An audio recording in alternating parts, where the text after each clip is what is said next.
জুলাই সনদের দাবিতে রাজধানীর শাহবাগ অবরোধ করে বিক্ষোভ করছেন জুলাই যোদ্ধারা। আরও জানাতে যোগ দিচ্ছেন সহকর্মী আদিলুর রহমান। আদিলুর রহমান, কখন থেকে বিক্ষোভ শুরু হয়েছে? এই মুহূর্তে সেখানকার পরিস্থিতি কেমন দেখছেন?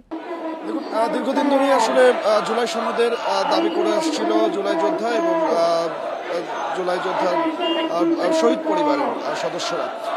এরই মধ্যে আসলে এই মাসের মধ্যেই তারা দাবি তুলেছিল যে এই মাসের মধ্যেই আসলে জুলাই সনদের ঘোষণা দিতে হবে।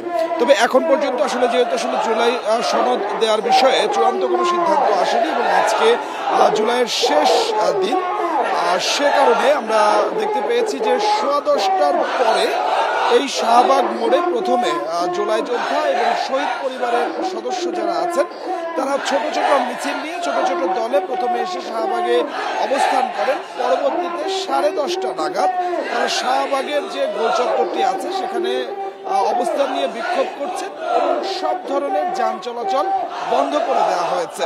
আমি যদি আপনাকে বলি যে বিএসএমএর সামনে ব্যারিকেড দেওয়া হয়েছে, বারডেম হাসপাতালের সামনে ব্যারিকেড দেওয়া হয়েছে, অন্যদিকে আজিজ সুপার মার্কেট পার হবার পরে একটি ব্যারিকেড দেওয়া হয়েছে।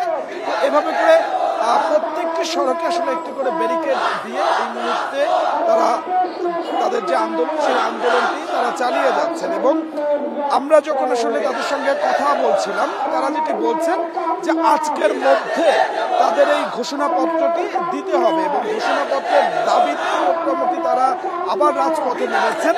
তারা বলছেন যে যতক্ষণ না পর্যন্ত এই জুলাই সনদের ঘোষণাটি দেয়া না হবে এবং জুলাই সনদ দেওয়ার বিষয়ে চূড়ান্ত কোনো সিদ্ধান্ত না আসবে ততক্ষণ পর্যন্ত তারা তাদের যে আন্দোলনটি আছে এই আন্দোলনটি তারা চালিয়ে যাবেন। এবং তারা বলছেন যে এই যে গত বছরের জুলাইয়ে তারা সড়কে থেকেছেন, সড়কে থেকে তারা যে আন্দোলন করেছেন সেই আন্দোলনের যে সনদ, জুলাইয়ের যে সনদ সেই সনদটি তারা আসলে চান। শহীদ পরিবার সদস্য যারা আছেন তারাও সেটি চাচ্ছেন।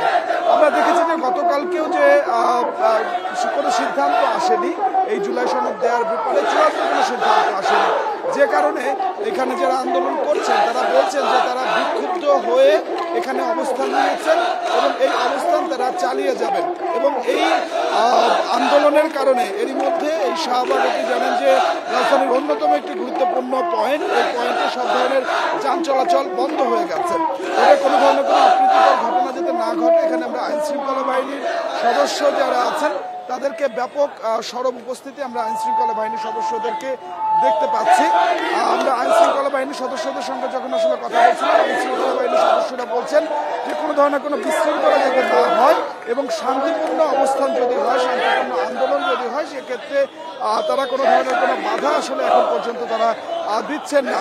তবে এখানে যদি কোনো বিশৃঙ্খলা সৃষ্টি হয় সেক্ষেত্রে কিন্তু আইন শৃঙ্খলা বাহিনীর সদস্যরা তারা প্রস্তুত আছেন। আমরা এখানে দেখতে পাচ্ছি যে সাউন্ড গ্রেনেড, জল কামান সহ আইন শৃঙ্খলা বাহিনীর সদস্যদের কিন্তু আসলে এর মধ্যে আমরা লক্ষ্য করতে পারছি। আর এখানে যারা আন্দোলন করছেন এর মধ্যে আমরা দেখতে পাচ্ছি যে অস্থায়ী একটি মঞ্চ তারা তৈরি করছেন, ট্রাকে করে অস্থায়ী মঞ্চ তারা তৈরি করেছেন এবং এই আন্দোলন তারা দিনভর চালিয়ে যাবেন। তারা বলছেন যে যেভাবেই হোক দ্রুত তাদেরকে এই জুলাই সনদের যে ঘোষণা সেটি আসলে দিতে হবে, যতক্ষণ সেটি বাস্তবায়ন না হবে ততক্ষণ এই আন্দোলন তারা চালিয়ে যাবে।